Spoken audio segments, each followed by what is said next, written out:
Hey, before we get into this episode, have you seen that my new book is out? It's called Stop Selling and Help Them Buy Weddings and Events.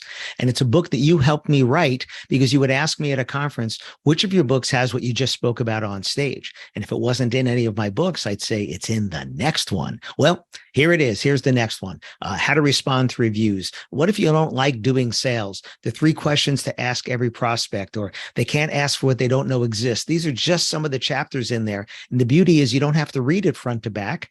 You can jump around to any chapter, kind of like my other book, Wit, Wisdom, and the Business of Weddings, where you can jump to any chapter because they're not necessarily connected to one another.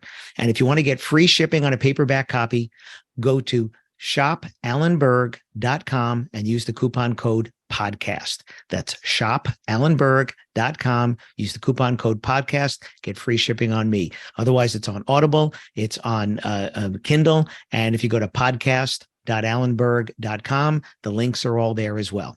Thanks. Customers aren't supposed to adapt to us.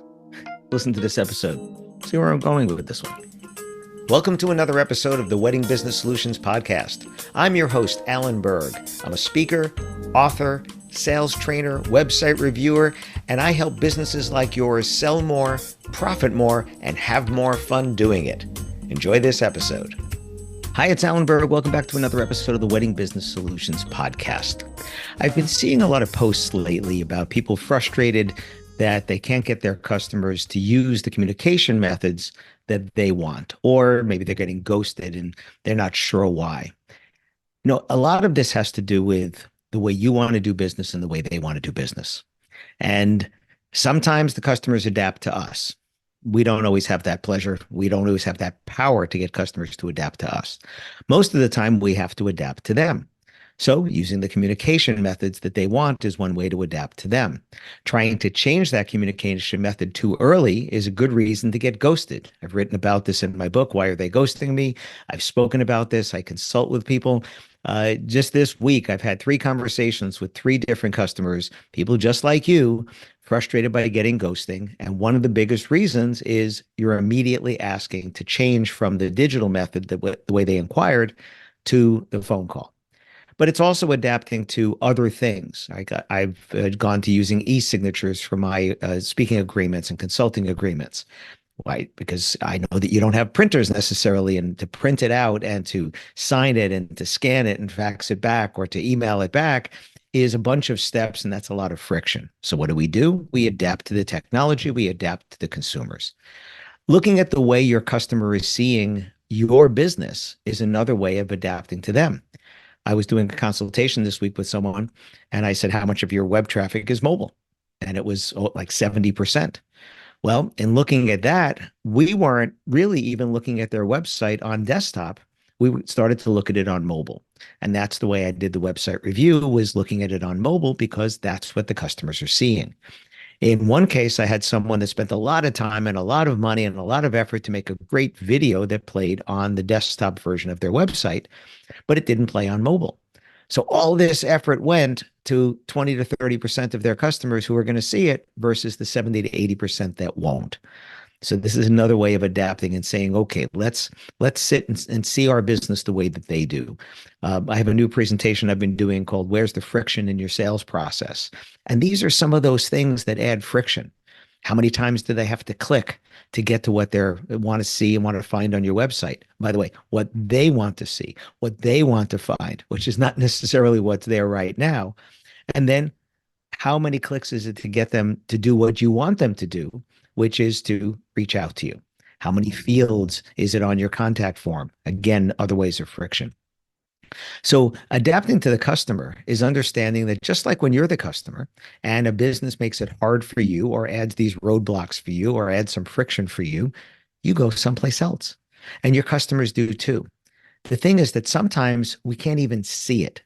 We can't see that they left our website without contacting us. We can just see that we didn't get a contact, right? You can certainly see how many visitors you get to your website, how many inquiries you get, but that's an imperfect science there. You'd have to know a lot more about that and the actions they took, if it's the same people that are coming back, and more things like that. So really what I wanted to get to with this is We have to adapt to the way the customer wants to do business. A lot of my clients are doing texting these days. People are still doing Zoom appointments and Zoom tours and Zoom sales calls and making sales that way. I'm making sales through text messaging. If you go to my website, there's a widget there to text us through Connect, Kenect, and it pops up and asks you what you want to contact me about. And I'm doing business with people that way, not trying to change it to a phone call because the conversation is going well. And if the conversation is going well, don't change the communication method. There has to be a really good reason why you'd want to do that. Can you get them to the next step, which in your case might be a phone call, might be a meeting, or it might just be the sale? If you're having the great conversation, it might just be the sale. So don't try to change that communication method too soon. Don't try to force the customer to do things the way that you want to. If when you think about it and you say, this would be easier for me, or it's easier for me if, you have to then finish that and say, but is it easier for them? Because if it's not, you're adding this friction. You're not doing business the way they want to do business, and you're actually losing business. And sometimes you can't see it. See, I wish you could. Because if we could all see the business that we lost because somebody didn't get to the point of making that inquiry because of something that we did, right? Or didn't respond to us because, it's not the way that they want to communicate. If we could see the business we lost, we'd all act faster to fix that. But a lot of it is invisible to you. So just think about, if you're doing something and you say it's easier for me if, is it also easier for your customer? And if it's not, you might need to make it a little bit more difficult for you to make it easier for them, because then you get the profits. Hope it gives you something to think about. Thanks.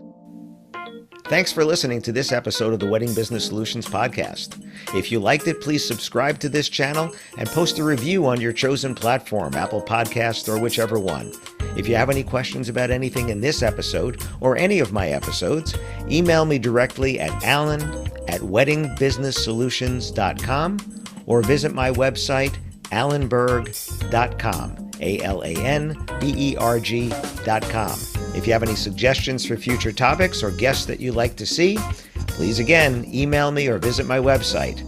Thanks for listening.